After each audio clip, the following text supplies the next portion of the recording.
there is an assault on diversity of perspectives. I'm not a fan of people thinking like me. I'm a fan of people thinking for themselves. And God help us all if we all thought one way. And what comes out of your own miraculous mind, I don't care what it is. What I care about is you're using your own mind. The mission now is freedom from fear. Because I can't argue with how you feel. And I don't want to. I want to know how you feel. I want to know why you feel that. And then let's explore that in both of us. I think a better term for fact checkers would be narrative validators. Horse shit doesn't trigger people. Plain it safe, vanilla statements, agreeable shit doesn't trigger anybody, but it doesn't help anybody either. The one thing that's in my control is I can love every damn day as much as I can. And I can always do my best. Dear son, please know I'm not going to weaponize love and withhold it when you're not fitting what you think I want you to be. And I'll love who you are, not who I want you to be. To me, that is the greatest hope any child could have for their parents to relate to them. I hope to awaken people to the wisdom of their hearts and the intelligence of their minds.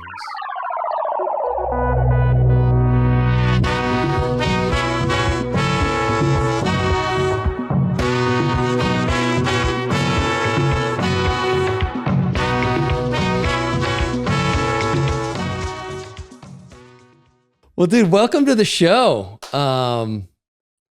Lots changed since the last time you were on the show. This was back in the early days of COVID, social distancing. We did the whole thing, walking in the yard and kept our distance. Yeah, that was the very early days. I think we were, I don't want to put words in your mouth, but I would say it was so early that I was like, cool, like social distancing. I'm on board 100% to the They T. had fucking rubber gloves on. You had a big rubber rip in your rubber glove. I felt like, all right, someone's going to die because of that rip. Both lived, Yes. 5 bads. But yeah, man, it's been, I think 10 years have gone by in the past year since we were on the podcast. Yeah, really. I mean, we sat down. It was almost, it would have been, just a little over 10 months ago. And yes, like you, right? I was in the same situation. I had my mom staying here, which was awesome. Thankfully, she was here and felt really, kind of within the family during that time. But we were all doing the best we could with the information that we were given. Yeah. Now, you seem to turn the corner on that certainly sooner than me, but a lot of people. And it certainly has completely changed the way you've shown up, what kind of turn your comedy really has taken. Yeah. And I mean, I really want to unpack some of that today, because when we sat down last, you were doing the Friday night live comedy shows. Yeah. You did that for a number of weeks. How many weeks did you do that? Was it a couple months maybe? I did it for 9 weeks in a row. So the first 9 weeks of quarantine, and quarantine was, if we all remember, it was starting off to be like, hey, we're doing this for 2 weeks. Mm-hmm. And that 2 weeks is coming up on about a year, depending on where you live. But yeah, I did the first 9 weeks, and I think I stopped for a couple of reasons. One, in-person comedy shows came up down in San Antonio. So it's like, awesome. God bless Texas. San Antonio opened up.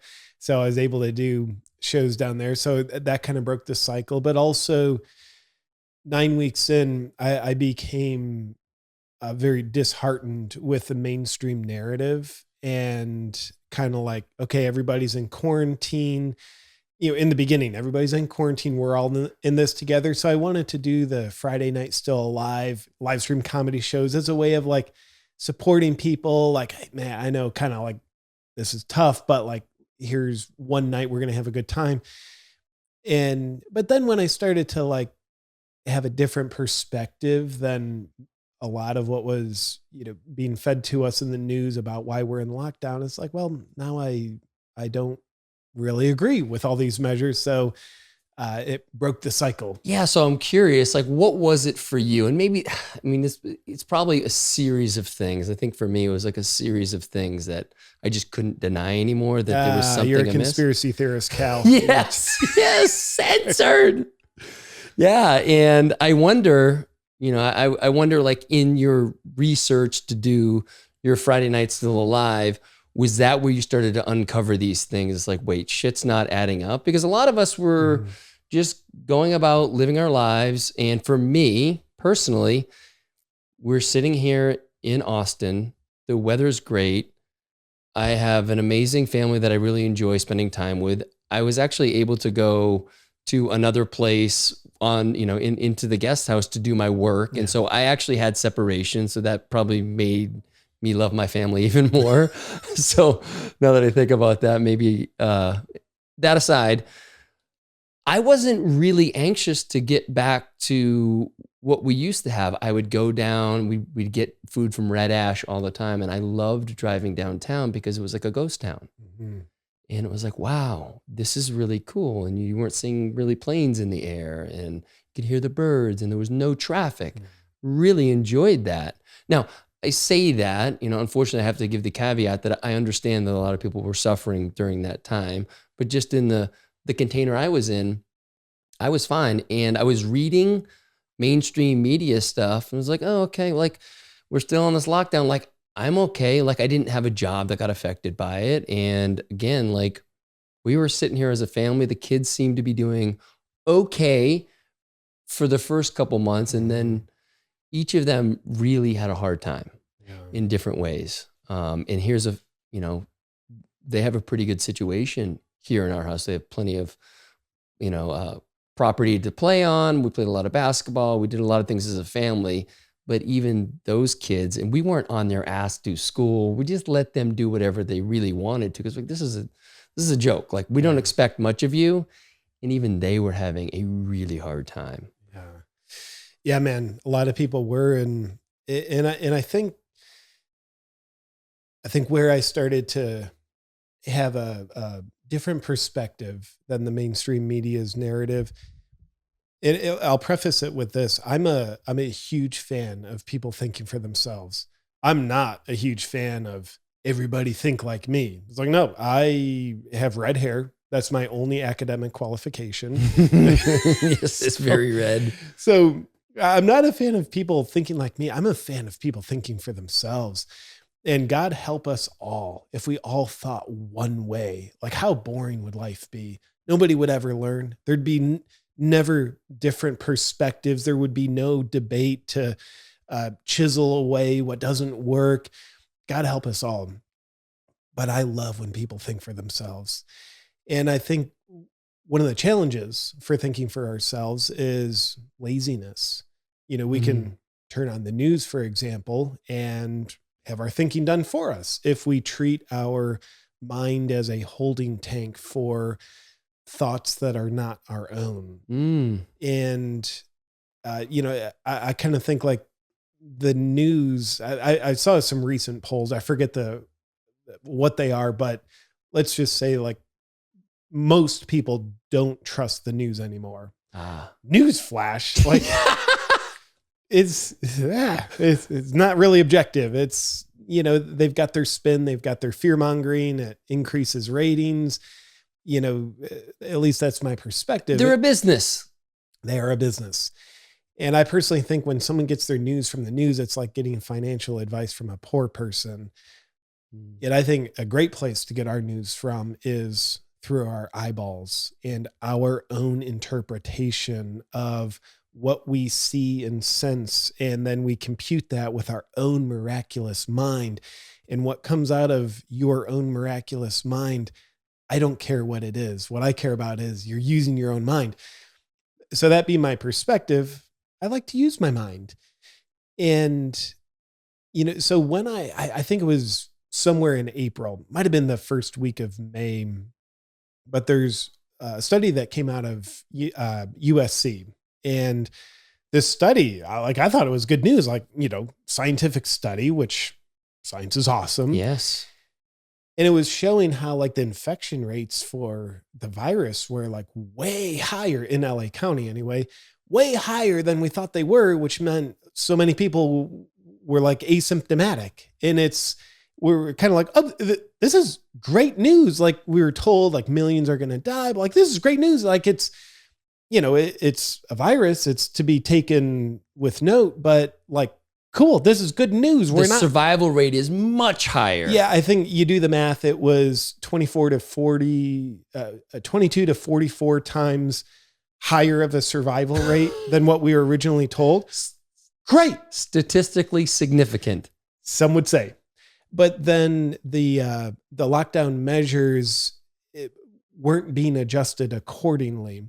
So looking at that, I'm like, hey, I'm a fan of thinking for myself. There's some studies here, this research, some other sources.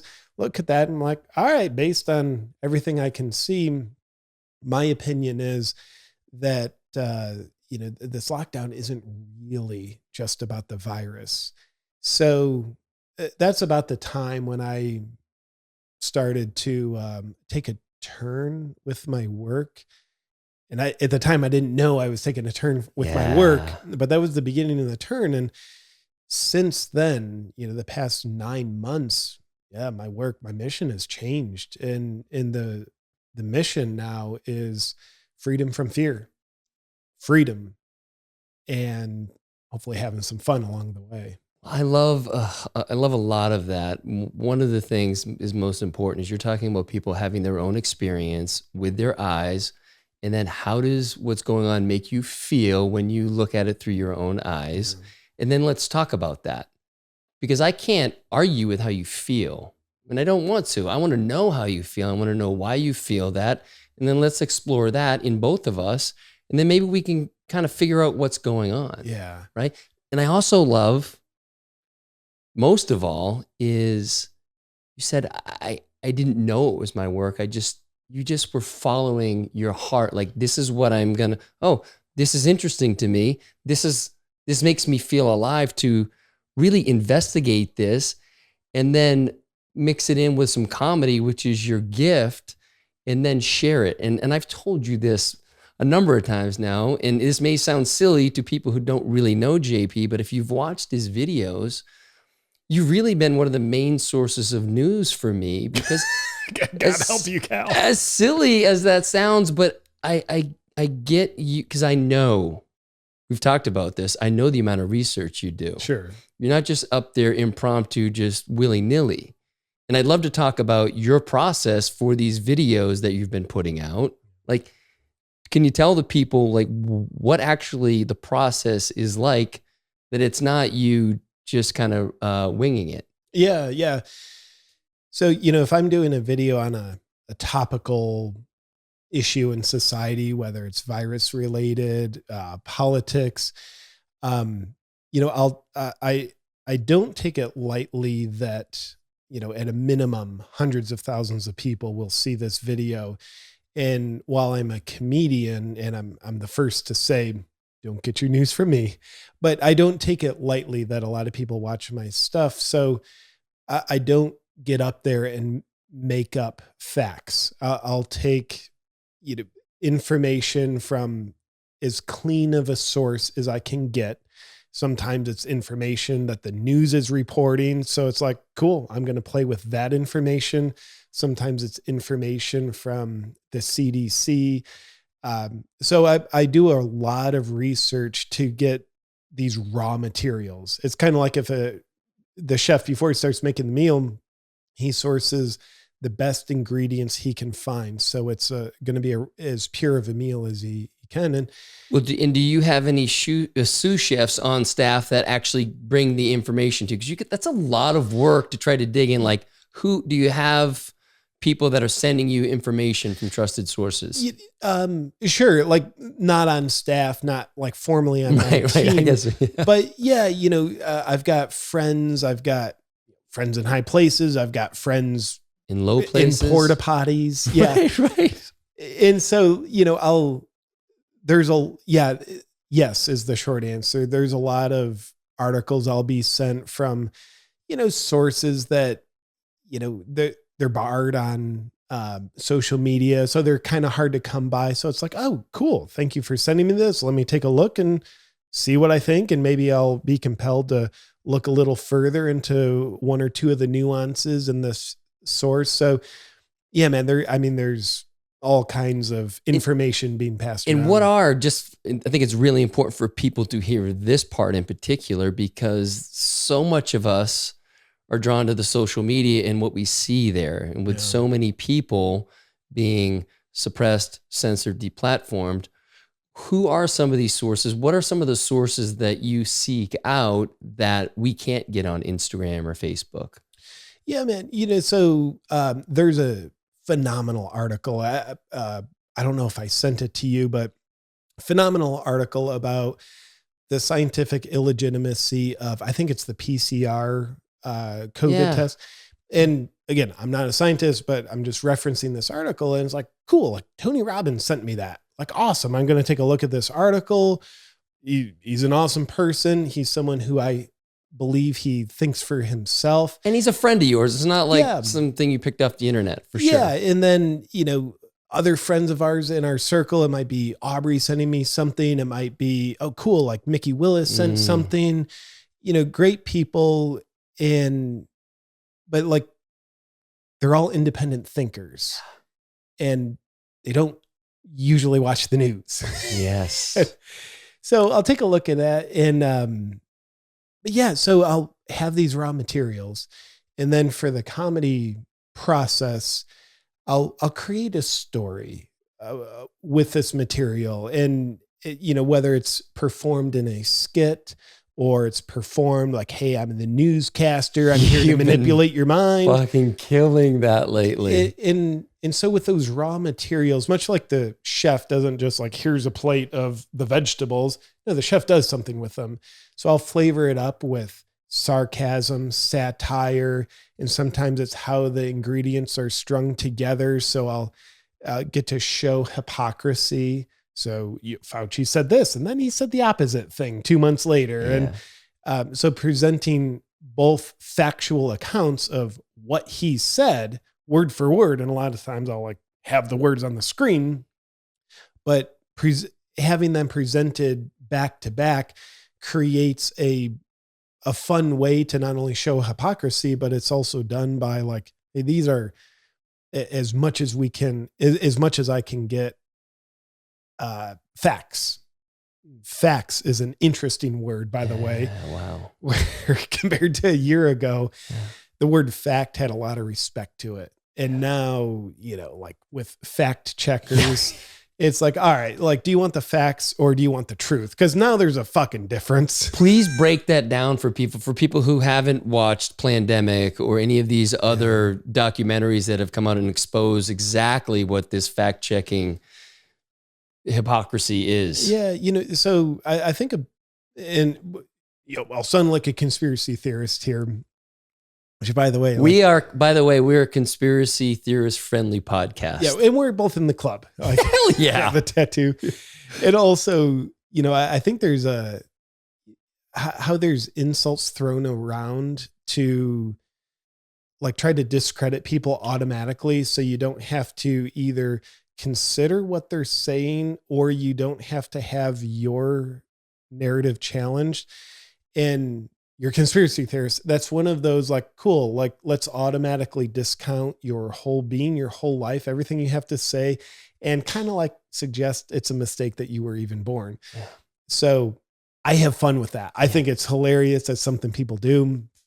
But what was the question? I forgot. Well, no, it's like the whole, like people, and I had done it for years. What's fucking Snopes say about this thing? Sure. And they're all in bed together. And there's like, Snopes is like a man and his wife, and he doesn't seem like a very good person in general. Yeah.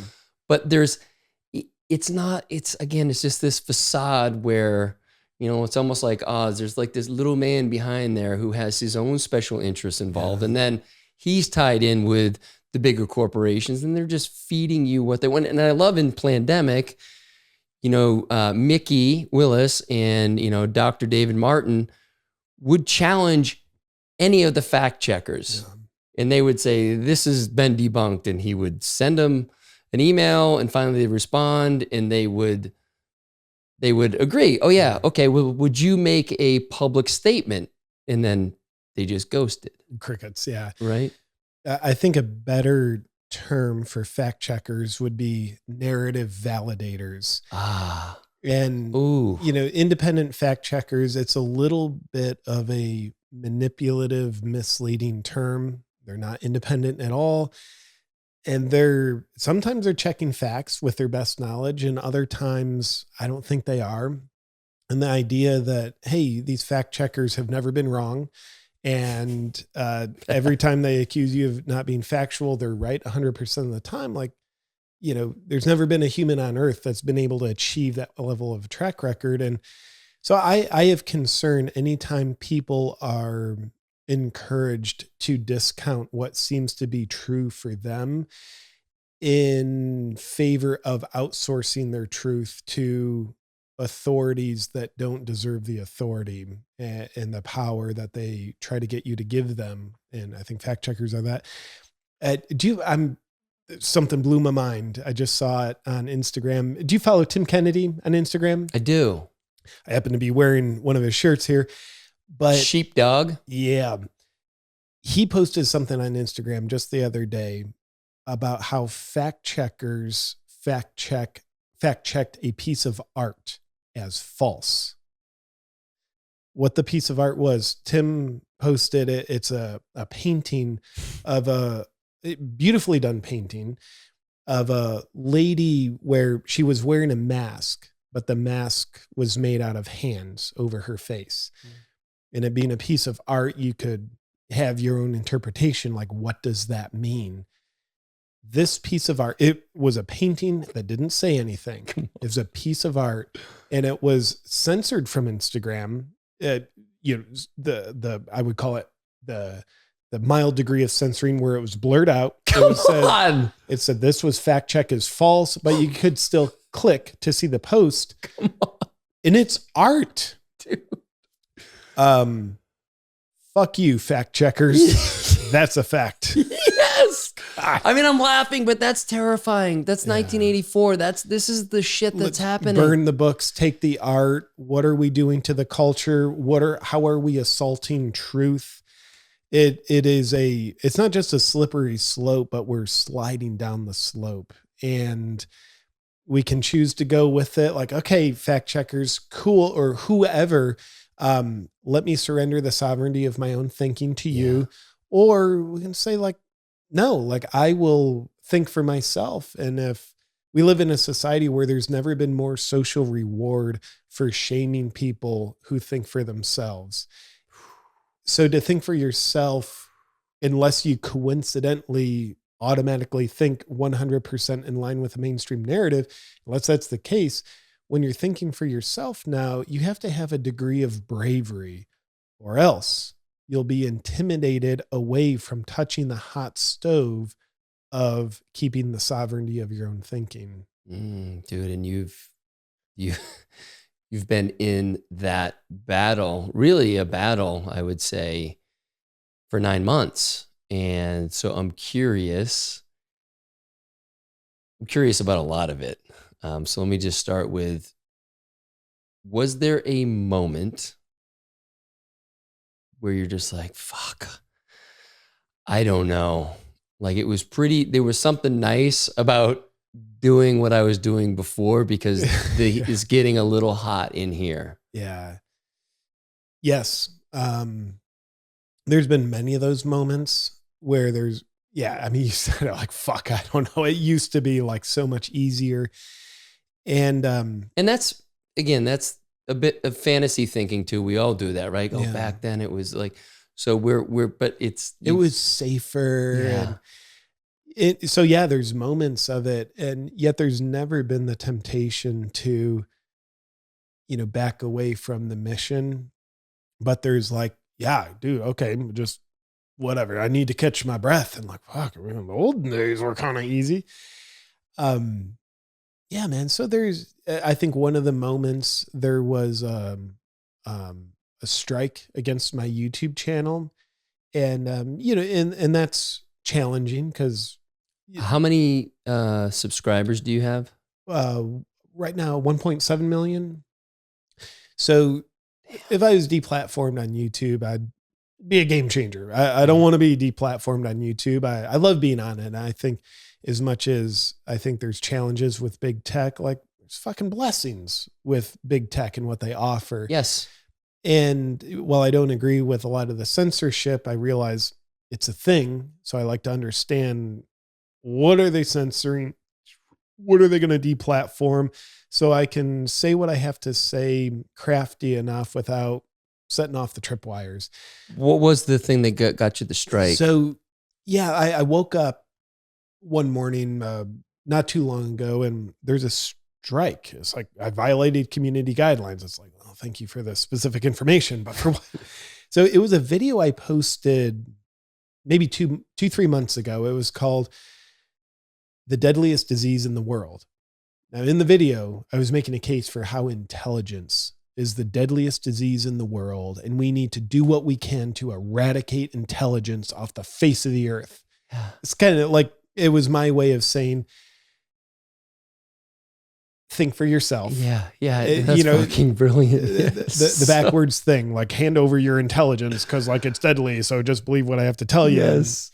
But in nowhere in that, I'm thinking, like, of all videos, like, yeah, this one, what are you talking about? So I appealed the strike, and later that day they removed the strike, because it's like, I said nothing about COVID. I said nothing that was actually violating. But like, for half that day, I'm sweating. It's like, okay. What do you get? I'm just assuming you get 3 strikes. Three strikes and you're deplatformed. Can you come back after the 3 strikes, or you're just done? You're done. You can't start up as a new. Can you start a new YouTube, new channel? Yeah, it's a great question. I think they try to ban the person. So if they figure it out, like, hey, you're just like posting on Amber's channel, your wife's channel, they're like, no. Who's this redhead chick with? So man, yeah, there's been times of that, or with negative comments online, which, in perspective, for every one negative comment, there's 10,000 supportive comments. Your ratios are amazing. Yeah. I'm not going to at all pretend to paint myself into a place of victimization. There's never been more support for my work. And really, it's not about my work. It's about the mission that people are supporting. People love freedom from fear, from both sides of the aisle. I mean, like, freedom, cool. You be you. That's freedom. Like, that's awesome. So, well, there's never, and also, just to give you a taste, like on my YouTube videos, the like ratio compared to dislike ratio, it's 98.5%, which is just ridiculously high. I mean, it's hard to make a video about anything with such a high like ratio. So just with the context, there's never been more support. Yet still, if there's a negative comment, which I put 0 weight in, but I might see, like, my wife saw it and she's getting, bummed about something, like, she's getting angry on my behalf or something, like a troll is saying about me, like, I feel for her. It's like, it doesn't hurt me, but like, now it's hurting me that I might see her hurt if it hit one of her hot buttons. So that might be a time. It's like, man, when I was just making videos about gluten, like, it was easier, even though people would, of course, get offended about gluten as well. Of course. So yeah, man, reference my friend Tim Kennedy one more time. Yeah. He's got a great saying: you can either choose dangerous freedom or peaceful slavery. A life of peaceful slavery isn't a life worth living. And nobody can sentence you to peaceful slavery except you. Yet a life of dangerous freedom means, you embrace bravery, you embrace discomfort. I think that's how we grow. And that is what allows you to be a free person. Yeah. So I'm not perfect, but I do my best to edge in that direction of, cool, I'll take the discomfort. I'll take needing to be a braver person than I was yesterday, even though it's uncomfortable, but I'll do my best to edge in that direction. Yeah, man, the work you've been doing, it's, well, I don't really care if people appreciate it. I appreciate it. I really hope people, fuck that. Like, it's and I don't throw this word around lightly, but it's truly inspiring. You know, I look at you, I look at Mickey Willis, you know, our brother here who's done tremendous work. You guys put yourself out there, and you did have a really nice, kind of easy, fun life making videos about celery juice and you know, and that shit was really funny. And that's cool, right? There's nothing wrong with that. No. But what you're doing right now, it's that whole, you know, and I actually just thought how appropriate. The lions waking up the other lions, and you with your beautiful red mane, you know, waking up the other lions. And I think that's what the work that you're doing is why it's so important, because it's not only it's funny and it's able, honestly, like able to consume what's going on in a way that's digestible. It's like, okay, I get it. And yeah, that actually supports my suspicions about what the fuck is going on. And I know you've done your homework, so it's like, okay, there's a lot of truth in that. Yeah. But I feel like by, you know, and I think because we have a relationship too, and because I have a relationship with Mickey now, it's really hit me in a place where it's like, okay, what's my active service in this space? Because it's not making comedy videos and it's not putting out a documentary, but like, how can I start to push those edges of my discomfort? And can I do it in a way that, you know, anybody can put something out there to trigger somebody, can post, repost something.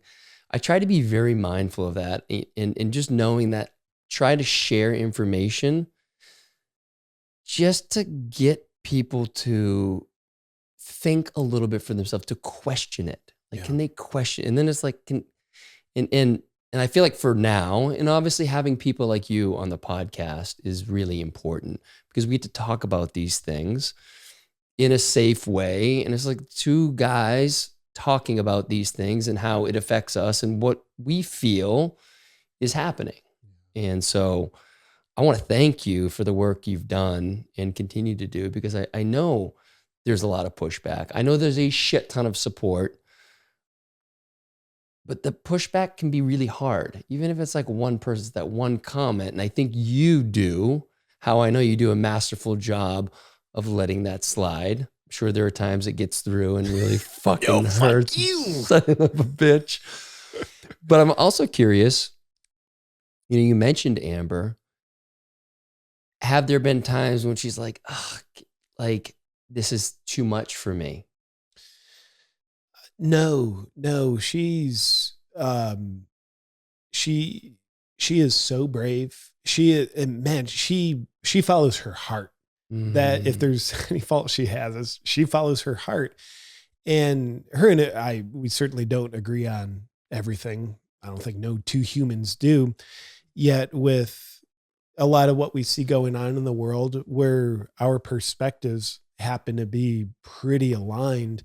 So her heart says like this is the mission, like this truth needs to get out. And, you know, she is the biggest cheerleader of my work. So no, she's never said like this is too much. That might be like, JP, you're working too much. Come spend time with me. And I'm like, oh shit, you're right. And I'd love to spend time with you. But man, she is brave. She is such a heart-driven person. When she was in her early 20s, she sold all her belongings and went backpacking in Australia for a year as a 22, 23-year-old. I mean, talk about bravery, backpacking across Europe by herself. I wouldn't recommend that, but that's, I mean, dangerous freedom. That's her ethos. I don't know how long that's been in her lifeblood, but it's been long before I knew her. So she inspires me, and she inspires me to be more true to the mission, more brave, more intelligent, if that's possible. I don't know. You're right there around the 99th percentile. I didn't want to bring it up, Cal, but it's very humble of you to want to talk about how intelligent I am. But please say more about it. Yes, sure. And I will say, true friends, yourself, like man, like the support of true friends, which isn't like JP. I believe I agree with everything you say. Fuck that. That's not a true friend. Yeah. But a true friend is I support you saying what you have to say and seeing how you've been a true friend, like with Mickey. Like, I mean, the amount of smear campaigns going against that beautiful human. I love freedom of speech, but like, no, that's kind of fucking criminal. We know the man. We know Oh my God, that he heart. is such a heartfelt person with the best of intentions, and the amount of research he takes to present any level of information. I mean, that guy deserves some kind of Nobel Prize, but the level of smear campaigns from some organizations that feel tremendously threatened by his work, the smear campaigns against him, like you bring up his name, and to the average person, they're like, dude, he's a bigger conspiracy theorist than fucking Alex Jones or whatever. But the way, like, seeing people like yourself, like, yeah, Mickey's my friend. I love him, love his work, have him on the podcast. It's like, man, that inspires me. Seeing brave people be brave, yourself, Mickey, our mutual friend Aubrey Marcus put out his beautiful his video, Revolution. Such a beautiful gift to humanity, and it took a lot of bravery for him to put that out.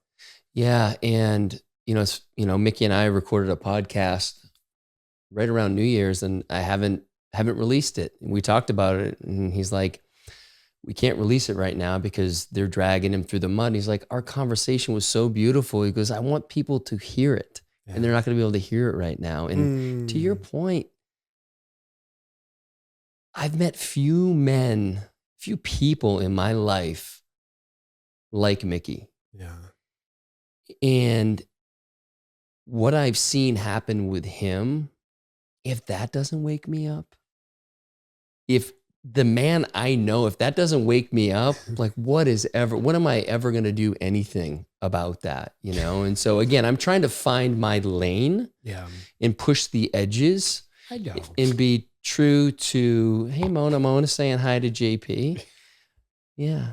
And just be true to like, okay, how do I feel and why do I feel that way? And can I share it in a way that is more kind of community building versus being divisive? I know people are going to be triggered, but that's their work to do. Yeah. It's not put out there to trigger people. Yeah. I think there's a difference there. And I think your energy is very similar. You're like, look, this is how I feel, and I can wrap it up in a lot of comedy so it's fun for people. Yeah. But it's your truth, and it's all obviously done with, like you said earlier, like with a lot of research. Yeah. I think you can't say anything with substance today without some people getting triggered. I mean, you say the most liberal point of view, conservatives get triggered, and vice versa. You share like, we should be in lockdown longer. People get triggered. Well, I just want freedom. And you say, well, I think we should have freedom. Other people get triggered. Well, we should have lockdowns for longer. So I think people speaking their truth is so beautiful, and being willing to speak their truth, anybody's truth, whatever it is, knowing some people will get triggered by truth. Horse shit doesn't trigger people. Playing it safe, vanilla statements, agreeable shit doesn't trigger anybody, but it doesn't help anybody either. But, I don't think what the world needs anything more of is triggering people for the sake of shock value, triggering people with the intention of triggering people. But if people get triggered with the consequence of your intention of sharing truth, cool. That's awesome. Yeah. Yeah. It's a bit of a wake up. Speaking of wake up, we were discussing earlier that your son is only waking up once in the middle of the night. So he's coming up on 8 weeks old. Yeah. Share with everyone what it's like to be a father right now. Yeah, man. Well, first off, I know you had a gathering the evening he was born. Oh, yes. So I had my Cal can't make it. Wilder's being born today. Yes. So it was fun to send you that message.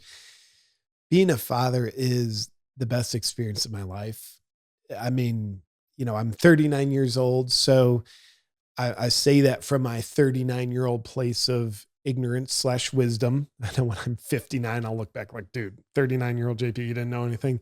Yet, I've been able to create some stability in my life compared to what I would have been in my mid-20s. So I feel so grateful that he arrives at this time in my life. I feel like I'm able to be very present with him, and I know what matters. Like the idea of like work at the expense of not seeing my family. No, of course still work, and I love working hard, but man, I'm glad I know what matters. And dear God, the amount of love, the feel of the love, like when he came out of my wife, it just hit me like a tidal wave washing over me. And anytime I'm in his presence, I feel like I'm on MDMA. Anytime I'm in his presence. Before he was born, parents would always say to me, JP, the level of love you feel for a child, you have no clue what it's like. And I'm like, I believe you, but like, I can't know it. And you're annoying me. So like, I don't have a kid yet. Yeah, exactly. But now that he's born, it's like, I get it. And now I'm that guy telling people like, you don't know what it's like, loving a child. It's just the best thing. So dude, and everything is just a miracle about him. Like seeing him smile, that's a miracle. It just lights me up, and I feel so connected to God, seeing him smile and cry, just in seeing the way my wife mothers him. It's like, whoa, that's a force of nature. And I really, man, the level of respect I have for the power of a woman giving birth, there's nothing a man can do that approaches that level of power. Period. Yeah. And surrender, right? Yes. I think that's it's interesting. What that brings up for me is yesterday I went and did a past life regression session. Have you ever done one of those? Yeah. Well, I didn't get to a past life, unfortunately, but I worked through some stuff in this lifetime. And when I was an infant, I assume around a year old, I had this vision of me standing up in my crib, holding onto the bars and crying. And when I went back to heal that, the woman I had come get me was Peyton. And it just, for me, it brought to mind just what you're talking about, just her ability to mother and care and love. Like we talked about this earlier before we got on. My experience was was like 29. No, I was 30. Jake's 18, I'm 49. So I was 31 years old as a dad. And I was trading up in Chicago, and I had a lot of things going on,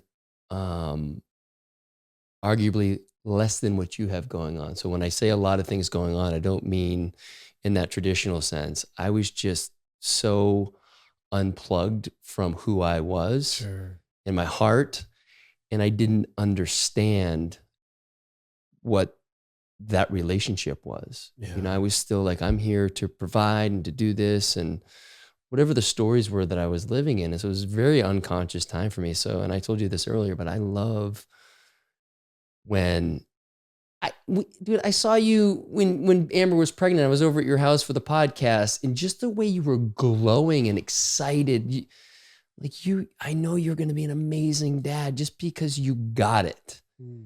And I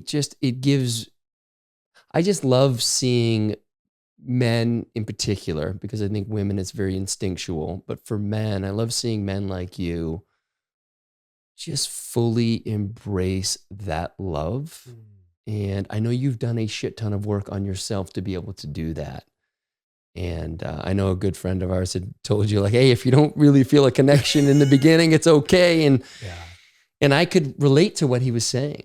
Yeah. Because my whole orientation was, well, they don't really need me. They need mama because she's breastfeeding and this and that. So I would make up all these reasons why, I'm just kind of here, Just kind of here. and just so disconnected. And so I love hearing you glow about Amber as a mom. Yeah, man, it is a force of nature seeing her mother. And thank you for your kind words. Like I don't know if I'm a good dad.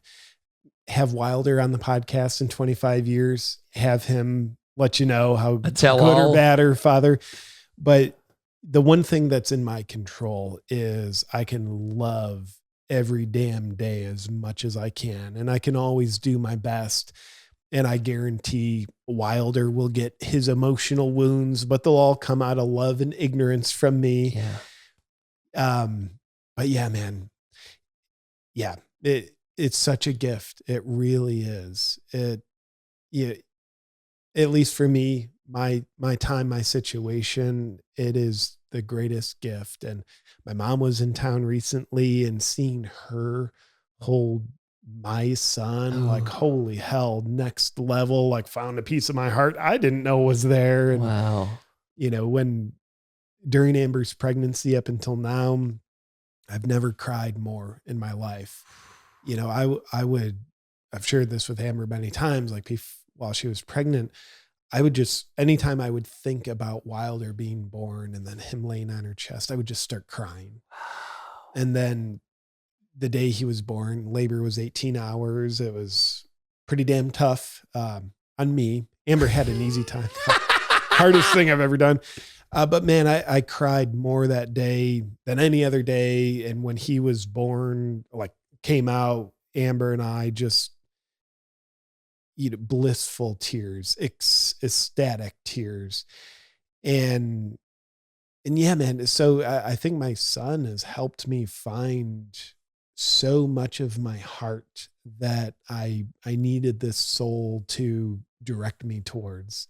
So it's like, yeah, I love my son. He is such a great gift, and he's helped me find more of me, and I'm a great gift for me as well. Yes. And that's beautiful. And just to get everyone up to speed, that was, years ago. But, today I do have those relationships with each of my kids that are getting me into my heart, and they're teaching me, really how to love in a deep way, relationships that I just never thought possible because I didn't know. And so if anybody is out there is listening, it's like it's never too late. Yeah. And they really are. I mean, we say they're a great gift, da da da da. Like you're embodying that right now, and like you really mean that. And when people say they are our greatest teachers, they are if we're paying attention. If we're painted so wise, what you just said. And it's true. It's like what are they trying to teach us? And to kind of take off the parental role of I know what's right and directing them. Like they don't really need that. They just need you to see them, to hear them, to hold space to let them do whatever they need to do.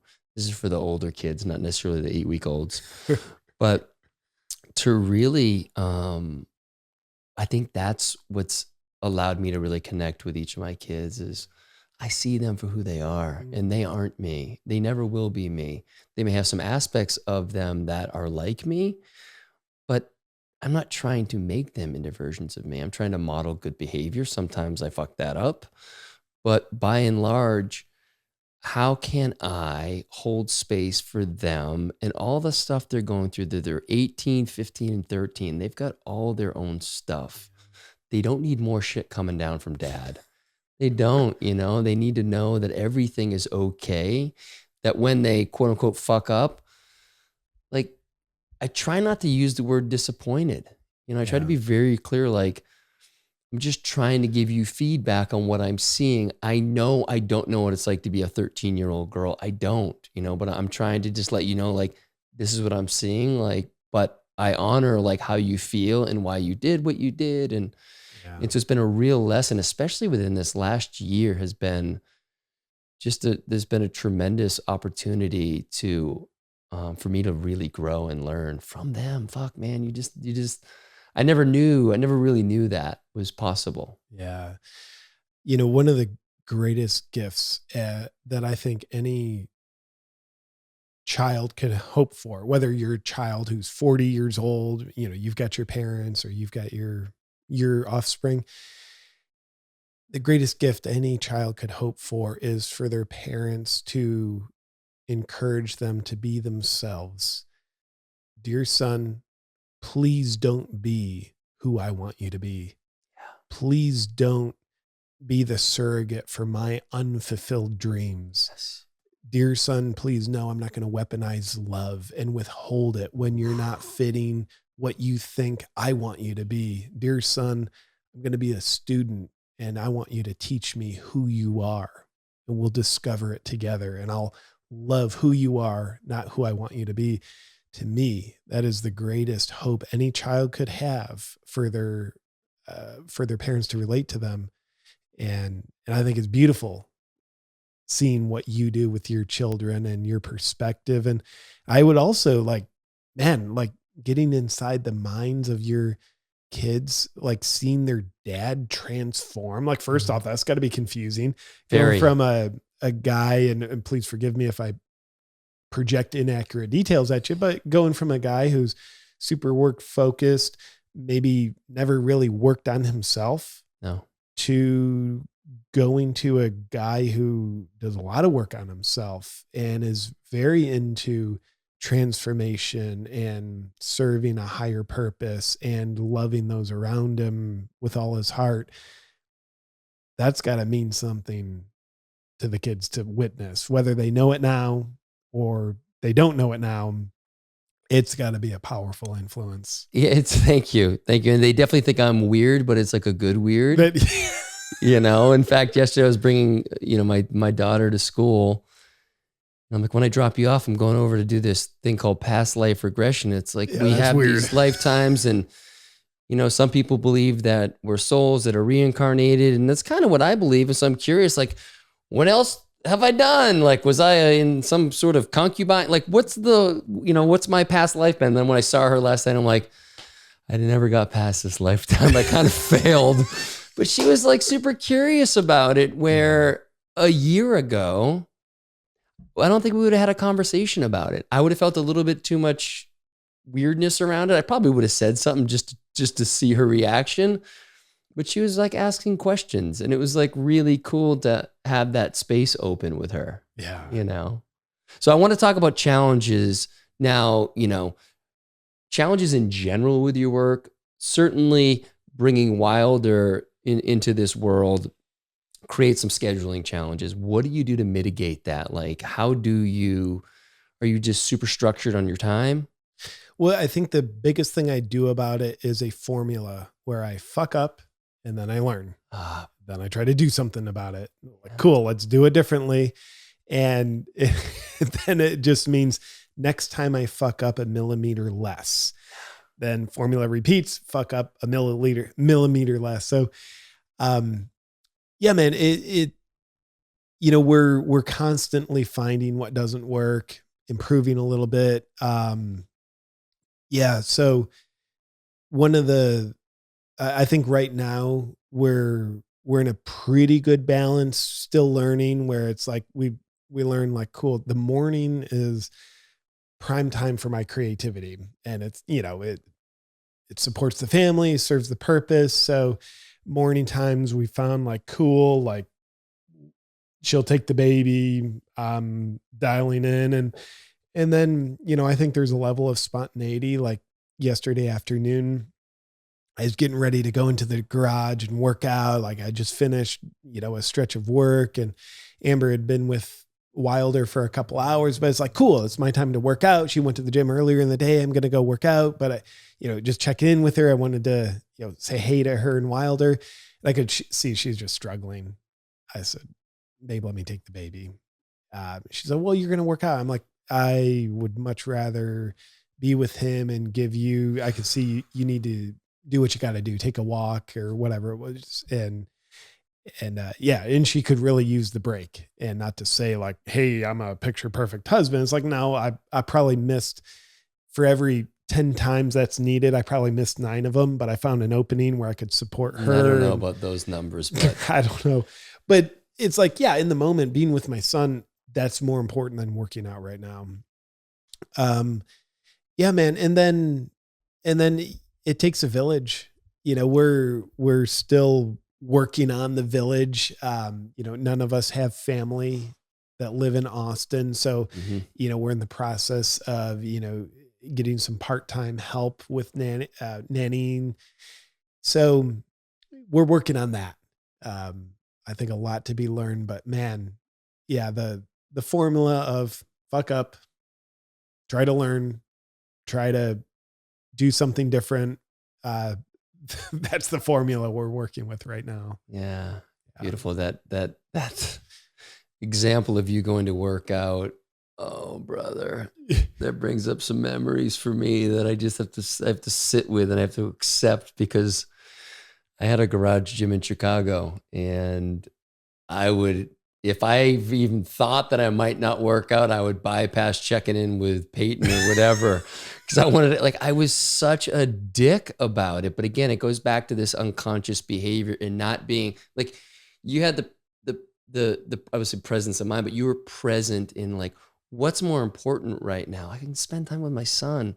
Like, I'm going to be okay if I don't work out today. I didn't have that ability to switch that off. It's like, I need to work out 5 days a week. It's my time. It's my sanctuary. It's my whatever. And I would just do it. And without thought about how anybody else was impacted. And Peyton shouldered so much of that.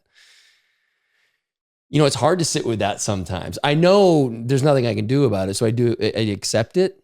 And I have so much gratitude, even though from that, as you can imagine, there was some resentment that came out of that from her. I couldn't imagine how that would be. I know. She must be What unevolved. a stretch. Resentment, that's not a very empowering emotion. Exactly.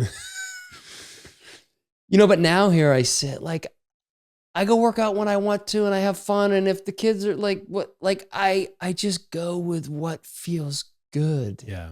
And there's no sense of, I need to work out because I need to do this and I need to be strong, and like chasing all these imaginary things that I thought were important. Yeah.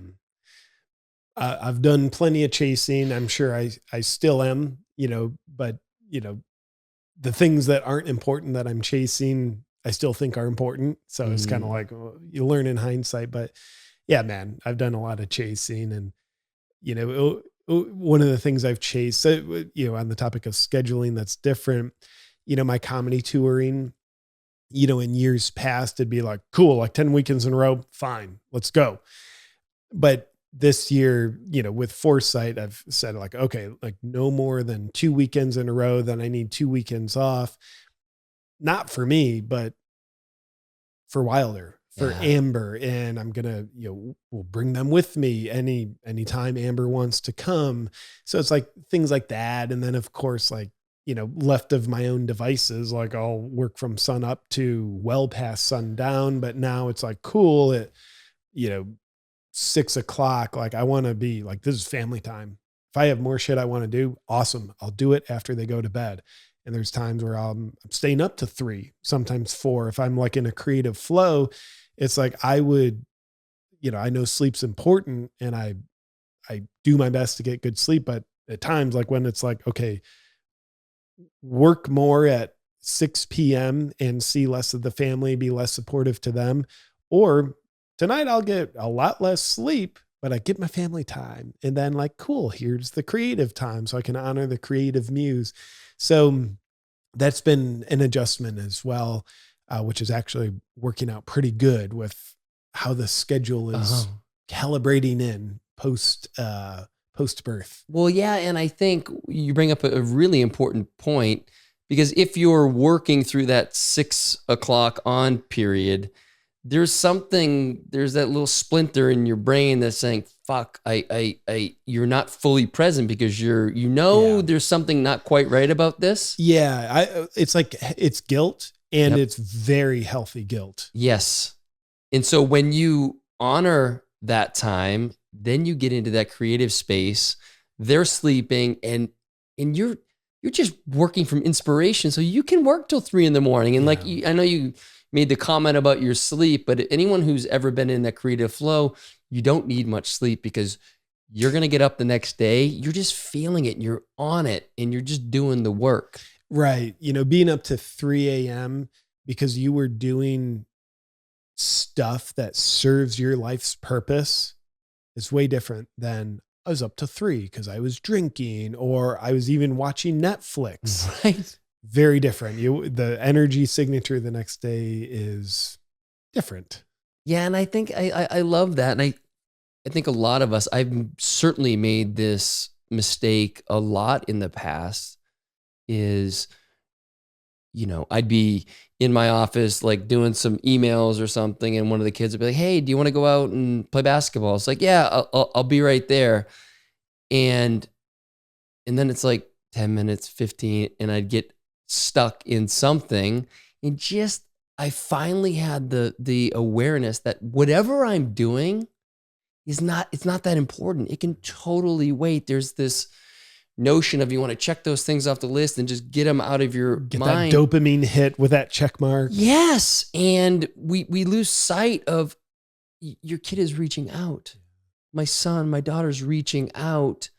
And whatever I'm doing, if I'm on a phone call for something, like, sure, like I need to finish that phone call. But there were so many times when I just put an inflated value on what I was engaged in. Yeah. And part of it is we do get in a little bit of a flow.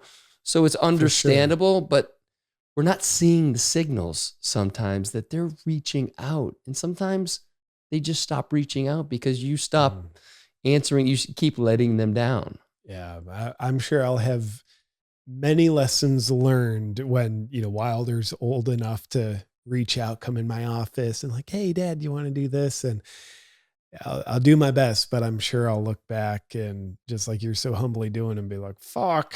There's nothing else to do, but just own it and accept it. And as you've said, like, just try to learn from it. Like, how can I not do, and it will happen again. I mean, like, I'm going to make a misjudgment of how important the thing is I'm doing, but that's okay. Hopefully it's a lot shorter time. And then, I kind of make amends much sooner. But anyway, tell me this, a couple of final questions. What are you hoping? What are you hoping like to inspire to, like, you're awaken? Like, what are you hoping to awaken with people right now with your work? Yeah, great question. I hope to awaken people to the wisdom of their hearts and the intelligence of their minds. Period. I think an individual's heart knows best. And I think their mind analyzes best for them and their situation. I have the utmost respect for humans. My favorite thing on earth by far.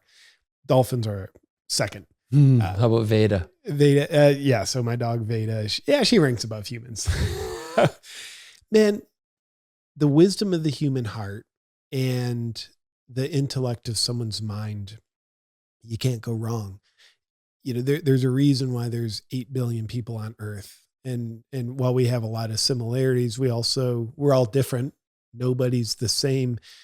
Thank God. Just like I was saying earlier, God help us all if we all thought the same. Yet right now, there is an assault on diversity of perspectives where we've kind of got this thing going of like, we're going to cancel culture your fucking ass if you dare think outside of this really narrow window of acceptability. And so we don't have diversity. We have the illusion of diversity, which, thank God we're trending in the right direction of racial diversity. Our nation certainly has a lot to heal there. Yet who we really are isn't defined on the outside. Of course, that's a little bit of it, but we're not who we are on the surface. We're not just our skin color. There's what our heart feels. There's what our mind thinks, not the thoughts put into our brain that we recirculate because we watch the news. So I think each individual's expression is very important. And the mission really is to help awaken people to their God-given miracle of their heart and their mind. And which, by the way, I don't think the heart ever leads someone wrong. I don't think someone's heart ever says, go hurt your neighbor, go burn that building, go punch that person, go shoot that person. Nope. I don't think that fucking person's following their heart. That's why they're doing very destructive stuff. And, one of the problems we don't have in our world is people feeling too fulfilled. I think we have the opposite problem where a lot of people don't feel fulfilled enough. So they're trying to fill themselves up with shit that inherently doesn't fulfill them. It's all external. Yeah. It might be, okay, authority, let me be more obedient to you, get that. Or like, okay, let's watch 9 hours of Netflix today to see if that's enough. It might be sugar. It might be alcohol. It might be accomplishments. It might be, give me the list. I'll be a workaholic. But all those things that don't truly fulfill a person, we get addicted to. So I think we're living in a drought of fulfillment. And I think the only way we can fulfill ourselves is by following our own heart and navigating with our own mind.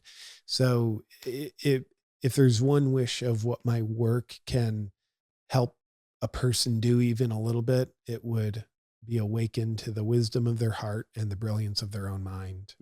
Beautiful. And tell me this, what gives you hope that we're going to get there?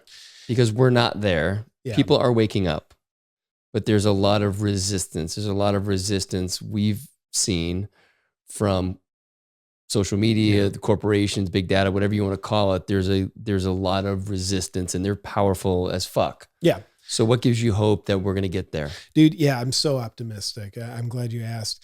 What gives me the hope is the people have the power. Like the illusion that we can live in is, dude, I need Facebook. I need Facebook. So big tech might throw me off and then I would be nothing without Facebook. I'd have no following and no way to accrue social currency through likes and stuff. Such an illusion. We don't need Facebook. Guess what? Facebook needs us. Big tech is nothing without us. We've been living under the hypnotic trance of disempowerment that says we're nothing without Facebook. We're nothing without YouTube. We're nothing without Instagram. We're nothing without money. No.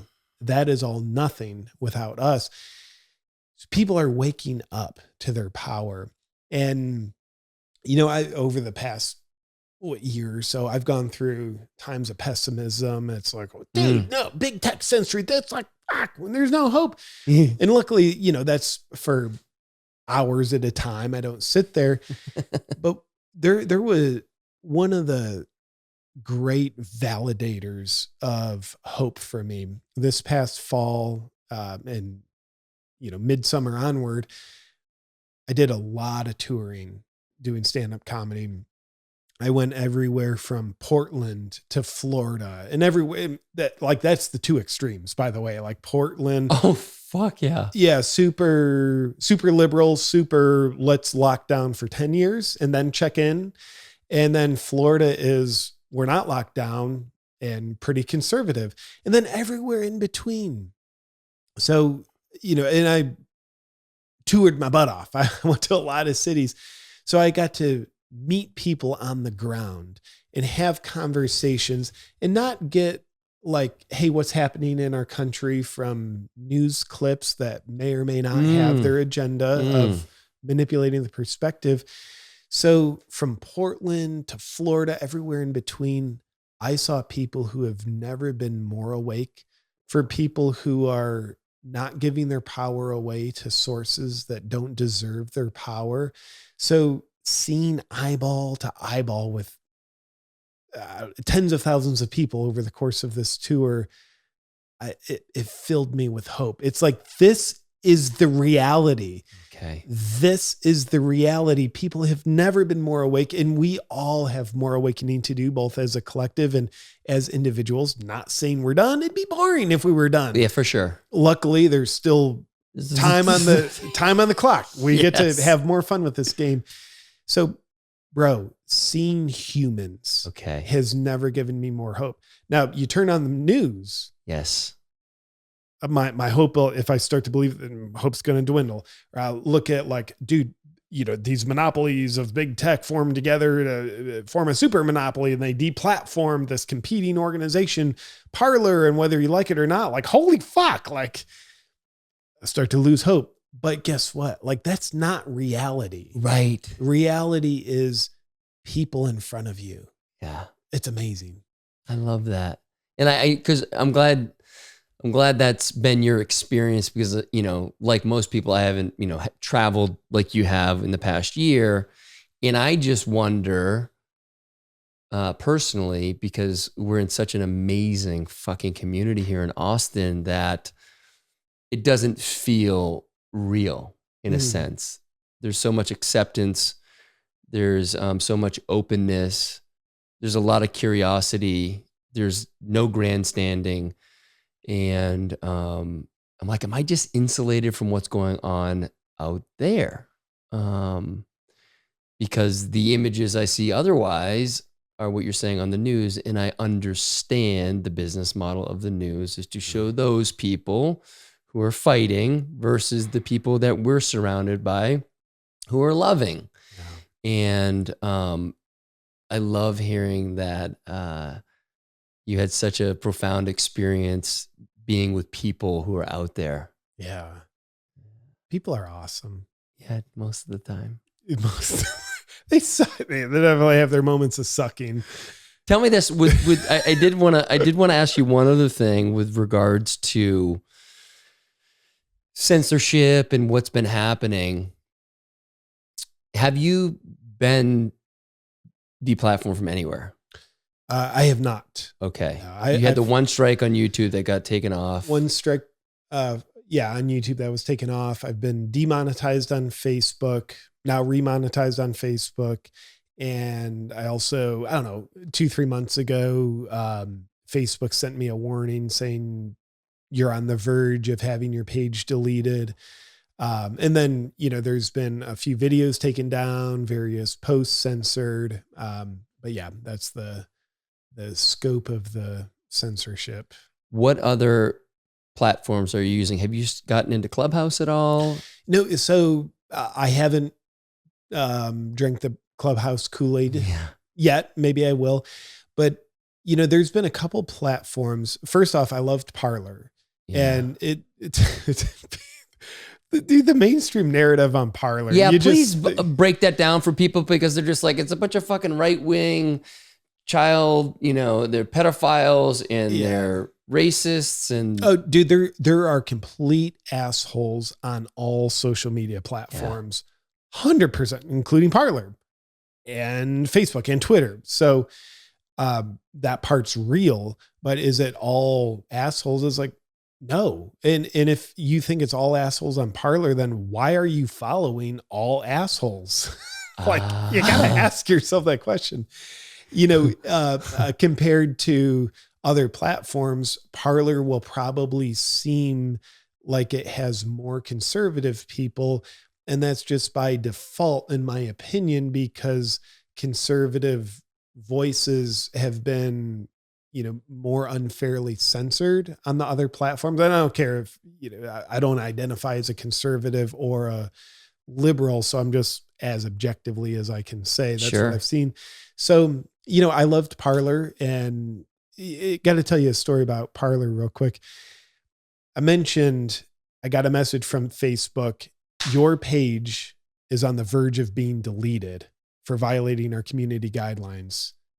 Like that. It's like, dude, on Facebook, this is a platform I've been a creator on, how many people follow you on Facebook? I think like 2.7 million. Fuck. There's hundreds of millions of video views I've gotten on Facebook, which is cool for me, but like that's contributing to their platform. Facebook, nobody goes on Facebook if there aren't creators creating on Facebook, right. Whether it's your grandma posting a picture, or it's like, you're a comedian posting a funny video.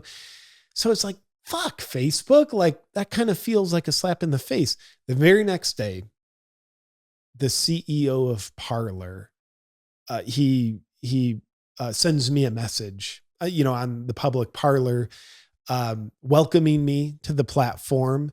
And it was such a stark contrast with Facebook literally insulting me and telling me like I'm almost not worthy of being on their platform, to the CEO of Parler personally reaching out and welcoming me to the platform. It's like, all right, like I know what's a human connection and not. So hopefully Parler will be able to come back, and I think they will. You think they will? Yeah. What's it going to take? I mean, obviously they need to find a new web hosting service. Yeah. And I know some of their other services have dropped them out of the, them wanting to avoid cancel culture and like, let's just cancel you because it's so they've got their work cut out for them. Right. Hopefully they can survive. I think we need a diversity of different platforms for sure. But I'll also share another great one that I found is MeWe. I've heard about it. Okay. So it's good. Best way to describe it is it's what Facebook used to be, in the best sense of the term. So it's got all the Facebook features. You can post videos, the, text posts, pictures. The look and functionality is very similar to Facebook, but how Facebook used to be. So here's the thing. There's no algorithm. I think people remember the glory days of Facebook. Like when it used to be cool to be on Facebook. Yeah. Now it's kind of like, dude, like, what are you, 90? Why are you on Facebook? It's necessary evil. Yeah. So people loved Facebook before the algorithms. And so MeWe doesn't have algorithms. You post something and the posts just show up in chronological order, just like Facebook used to do. And then, which means like if you follow someone on MeWe will show you their stuff. Whereas if you follow someone on Facebook, usually then Facebook will minimize how much you see their stuff because they want that public figure you follow to pay Facebook to show you their stuff. That's why the organic reach on Facebook sucks, because part of Facebook's business model is trying to get creators or public figures to pay Facebook to boost their posts. So the people that want to see their posts, that's why they follow the page in the first place, can see their posts. So MeWe is also censorship free with sensible community guidelines. You can't incite violence. I mean, it's sensible, but I actually had a meeting with people at MeWe and they're like, dude, you can talk about anything. You can't do, hate speech. And I'm talking about what hate speech actually means. Now, right. Like, dude, if you have a different opinion than me, that's fucking hate speech. No, it's not the woke hate speech. It's what hate speech actually is. But he said like, dude, you can talk about vaccines on here if you want. It's just like, truly you can have a voice. You can have an opinion and a theory about stuff. Yeah. So I'm not someone who just like kind of does the Gary V thing of like, hey, there's a new platform, so let me spend 9 hours on that every day just because like, let's do a land grab. It's like, no, I only want to take time to be on a new platform if it's going to offer something that meets a need. And MeWe does that. So I'm not a paid spokesperson for MeWe, but it's like, yeah, I think MeWe's pretty cool.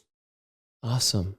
Freaking A. I had another question. I totally lost track of what it was because I was engaged in the beautiful dissertation on MeWe / incoherent rant. Yeah. Where can people find you? Yeah. My website is probably the best spot. You can go to awakenwithjp.com, and then on all the social medias, I'm also at awakenwithjp. Awesome. And any comedy shows coming up? This will release in the next couple of weeks. So yeah, next spot I'm at is Huntington, Alabama. Can't wait to be back there. And then a whole bunch of spots. not even recalling. So you're going to be opening up though. When do you go back on tour, so to speak? Oh, I think it's February 21st, give or take. Yeah.